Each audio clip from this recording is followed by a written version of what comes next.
Welcome back to the channel. My name is Brad, Supercoach Pro. Today we're doing a round 9 Supercoach team review. Yeah, we did okay this week. We scored a 2, 3, 4, 5. Sort of about par, I felt, hence the slight ranking dropping here down to 14,463. Yeah, look, it's not where I want to be at this time of year. Probably want to be a top 5K would be nice, but overall top 8%. I think the top 15,000 roughly anyway is pretty close to that sort of top 5,000 ranking. Shouldn't be too much points between it. I think over the buys I can play catch up. I normally trades pretty smart, I'd say, throughout the year to get there. So, look, I didn't watch too much footy to give you a good handle of what happened in my side. I had other things. There's a bit of a family weekend this weekend instead. So, do apologise if I am short with some of these players and not knowing a lot on why the reasons for their scoring may be, but I did catch a handful of games, so bear with me. Starting in the back line, catch a little bit of this. Dacos was just everywhere, kicked a goal as well, 147. Kind of stuffed up my VC and C there. I'm sure you can see it's a pre-rookie era, but like I said, I actually wasn't watching too much footy, so I had Livingston as a loop, and then I realised it was too late. By the time I noticed, I had to straight see somebody in the round 9 game, obviously, not the round 10 because this is round 9. So I didn't realise until Saturday night that my loop whole plan wouldn't work because it means I would have had to field Cadman because Livingston's there and Cadman's the emergency. Now, if Cadman got a 60 or 65, it would have been fine. I could have put him on for Darcy or someone like that, which would have actually worked out really badly because I would have lost points there because that's what would have actually happened. So it's probably a good thing that I missed it because Darcy's points would have been on the bench if Cadman went 50 plus, and I would have VC'd probably Butters or something. So I would have lost a lot of points this week potentially. Weird to admit that, but yeah, it was kind of a good thing that I didn't take too much notice. Houston, yeah, this is really killing me now. The last 3 weeks he's gone 107, 93 or 94, now at 89. So 3 round average in the high 90s, not great, not even that. So bit annoyed at that pick at the moment. Paying 600k, it hasn't worked out for my side, nor a lot of sides. Like people paid up for Real a couple of weeks ago, same sort of thing again. Sheasel, I think he's going to have to be well, hopefully if he's getting enough midfield, he'll just be honestly a D7 or a M9. Hopefully he gets DPP status potentially around 12. Just be a hold now. The week was to cash him out last week at 600k, but hindsight's a wonderful thing. So that midfield role has absolutely butchered him. He's scoring anyway. So yeah, if you had no issues in your side, I'd be happy to trade him out. But I'd do something else. Maybe get 2 underpriced primos like a Oliver or something like that, and a Harry Mackay and pair them up. Get some bargains that you think can still do a good job. I'll probably get comments about Jaden Short. I'm not sure if I'd go there. The calf has given him 360s before that niggle, and then he only scored like an 80, like a mid-80s score this week, and we got pumped. So, yeah, not sure about the Jaden Short. I have looked at him for 380 something, but I just feel like it's too high risk, and he's probably not going to average 100 from out here, especially the way Tigers are performing. So, anyway, sidetracked again. Young, 65. I don't know what's going on there. I'll have a look at the stats, and that can tell me if it was a time and ground issue or if it was so you just click in fantasy or if it was a free kick against issue. Okay, so he's got 11 handballs, 12 kicks, so 23 touches, 5 marks, 1 free kick against. Going on with that, it's got to be efficiency. It's got to be how you use it. There's got to be clangers because what's he been scoring well for? This was 30 possessions. Okay, so the low possessions doesn't help either. So he's probably 6 possessions off. And maybe, well, he's cleared up the free kick differential, so that's not too bad, but still, was actually rewarded 3. So, yeah, not sure what happened there. I'm not going to pretend I do. I was watching the other game earlier on. So that didn't help because they played that game like an hour apart, and then I end up switching to the Freo and Sydney game late. Anyway, so Houston, Young spudding it up, Stewart spudding it up, playing wing role because he got a tag early and then moved to the midfield, and that killed him. So 84. I don't think he's even a trade-in target, to be honest. I've owned him, I think, since the start of the year, and I hate the pick. And then, yeah, I lost rookie roulette. I had to trade out other players. I had to trade out Buku last minute because he got dropped. And I get a little bit worried. I don't know if you guys noticed on my side. I'll cull rookies that get dropped that I think aren't great scorers anyway, because I'm worried about like a laid out or something. So I need a Combin as an emergency in case someone went out laid out, because nothing worse than a laid out and you've got no bench cover. So yeah, look, if I had known that my back line would have been fine without Combin sitting there, I would have traded out Roberts over Buku, but went down the wrong route. And I wanted to see one more week if he would play wing role, and yeah, he did. So that really sucked. So he's got to go this week. Combin, I think I've mentioned in my reviews, I'm just waiting for that one spike game. So I'm glad I held him because there's no point culling him. Like, he was due for one at least. So yeah, resets his break even, should be pretty low now. Plays Essendon at Marvel. I like that matchup actually, and then he's got West Coast in a couple games as well. So break even's 30, so if even is 68, he'll go up 17k. He went up 19k this week, so I'll take that. And he wins a win. Cash gen's going okay, but I've seen better cash gen in other sides before. Sarong and Butters are probably saving my season in all honesty. Yeah, I mean, Sarong just finds it so easily, and then Butters, same thing. So they've been great trade-ins. I got him early for Young and Martin, so that actually worked out really well, to be honest. Sideways it was, there's still like 1 and 2 in the competition or thereabouts for scoring overall. And then yeah, took probably underrated as well, 122 there against North, so I'll take that. Steele 122 against Hawks, probably expected that. The strapping was off, so it's a good game for him, good bounce back, and glad I held. And Clary, he was good, but I wasn't actually disappointed. Like, he passed the eye test on the Thursday night there. I did watch this game actually. I thought if I wasn't looking at scores, it would have been about 100, but he looked good to me. I know it's an 87. You can say whatever you want, but I only paid, what do I pay? 480, 468 or whatever it was for him. And he still had it. What's that? 26 times, 4 marks, 8 tackles. So it's just the 3 kicks against that held him. And he's been doing that a lot actually this year. So if you can tidy that up a little bit and get a few more, 30 plus games, he's on track. He's got West Coast this week, St Kilda, Freo, Collingwood, and North, and then West Coast again. So this is the reason why I picked him. I didn't want to pay anything more than this for an M8 because that's what he'll be. Next week, I'll probably target Green and then maybe a Rosie there as well. So I can get them in 2 trades, 1 up, 1 down. So glad I didn't start Green because he'll be in next week. And then, yeah, Closey 105, good bounce back. Don't worry about the things on Twitter and the pictures of him in the wrist sort of race thing. Honestly, it almost looks like boxing wraps the way it is, so it doesn't look too bad to me. He scored a 105 with it, so I don't really care. I'm not worried out of this pick. He's reset his break even with that big score. And then Graham was my loop, luckily, because I didn't know which way to go, Rogers or Sharp. Sharp was the obvious. Yeah, watch this game, actually, at least, and he kicked 3 goals. I think he was playing on Roberts on that wing as well. Frowder down night, but he played his best game for the season. And yeah, he's been a great pick. He's probably the silver lining in my score this week is Combin and Sharp. Oh, he's made 220k. That's amazing, honestly. Scored another 69 and he goes up another 23k. So he'll probably get to 400k. You can see that on the chart, pretty close to it at least. The projections probably aren't all that great, so I don't read too much into it, but I gather he'll get to about 400. And then pitter out, whatever you want to call it. Rogers, good bounce back game, but it was against North up in Darwin, so what's he made now? I think Garcia is still the better pick in hindsight with all those injuries. The doggies Garcia, he's made 66k. He'll make another, is that all? 5k if he gets 50. That's bad because he's got that 12 in his system. So he needs to play well against Geelong to get his cash gen again started. And then Garcia, yeah, 65, not bad. Look, there was rumours that he might have been subbed this week, so I didn't field him at all.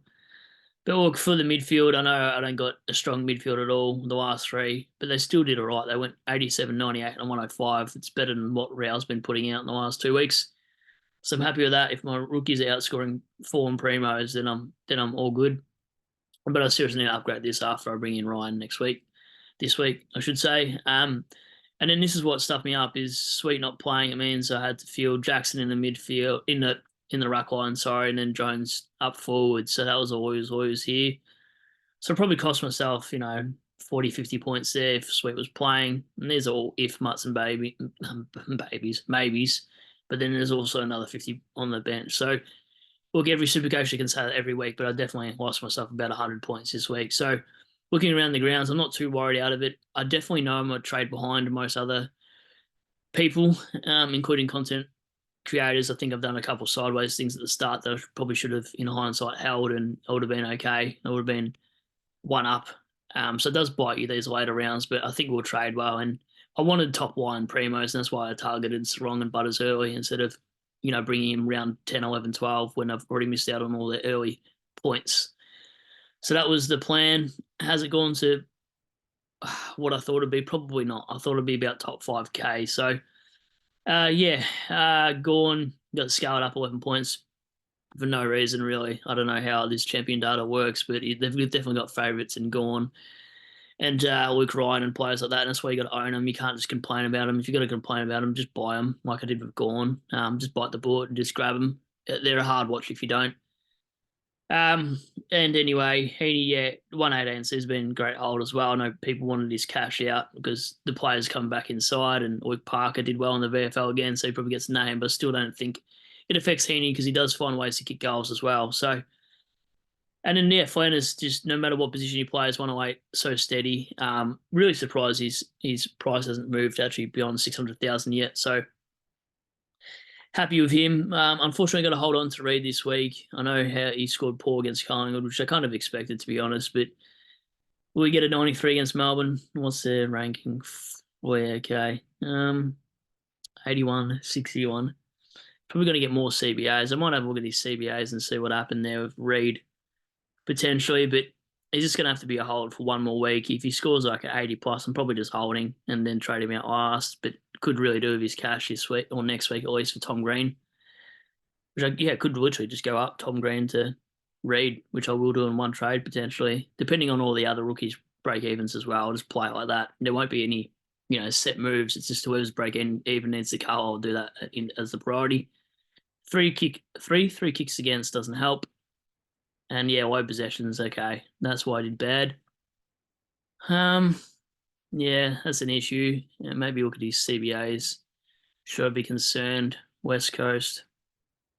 Yeah, if you don't watch games on weekends, like mostly I catch 7 or 8 games a week, but this week I had more important things like seeing my boys. So the CBAs were there, 83%. Actually went up with Yo not being there.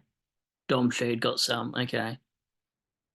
All right, assisted is useless this week. That's what we'll come down to. And then I don't think I really got to go over my side too much more. I mean, there's my trades on the other page, but what more do you want? Wilson 90, he might be a F7. Every time I get excited about saying F7, M9, the week after they prove themselves they're not going to be worthy of that. But you look at his last 3 weeks, break even of 3, that's wild. And to think I was considering at some point trading this guy out when he was piffering out 40s and going nowhere. Whoa, sliding doors moment if you got rid of him here. Wow. 88, 126, 90. That's amazing. So what's the 3 round looking at? And he's got Freo. This new system sucks, by the way. I've said that a few times, but man, it's annoying. 3 round average of 101. That's wild.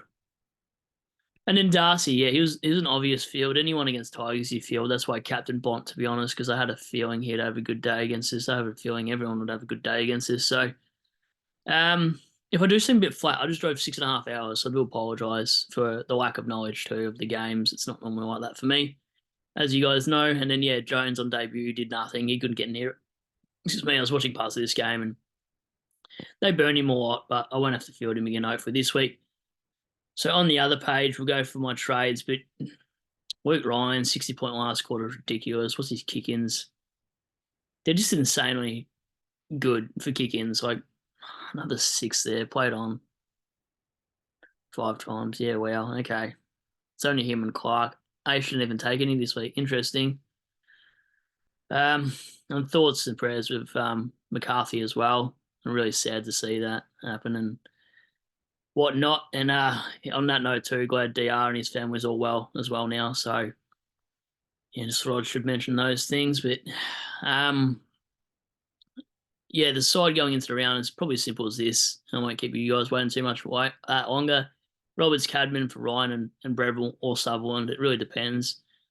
I'll have to listen to some Brisbane and Collingwood supporters what they think of job security, but I'm just going to take job security in the buys. If it was early on, I'd probably just take the highest scorer, but I need him in the buys to play. So Breville's got that DPP, so hopefully that helps my side.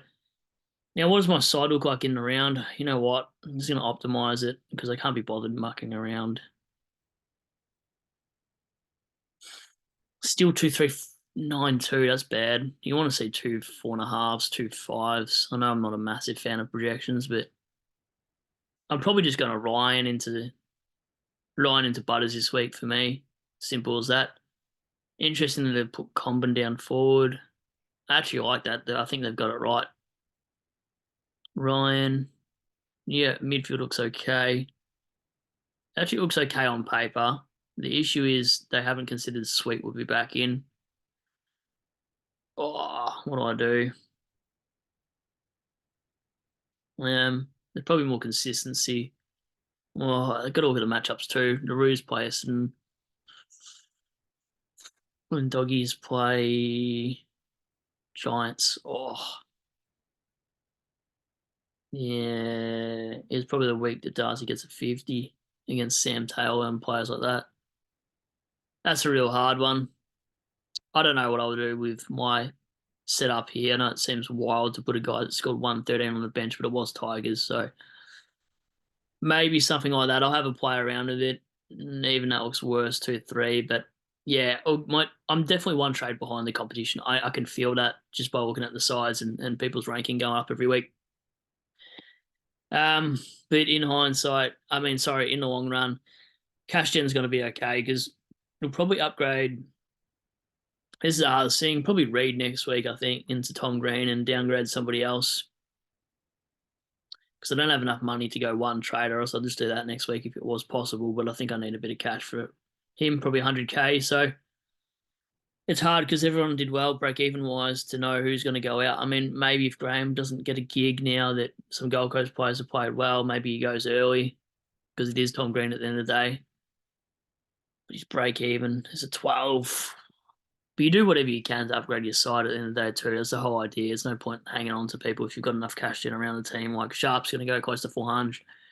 Wilson will, Combin might, Darcy might. There's enough meat in the team to go around.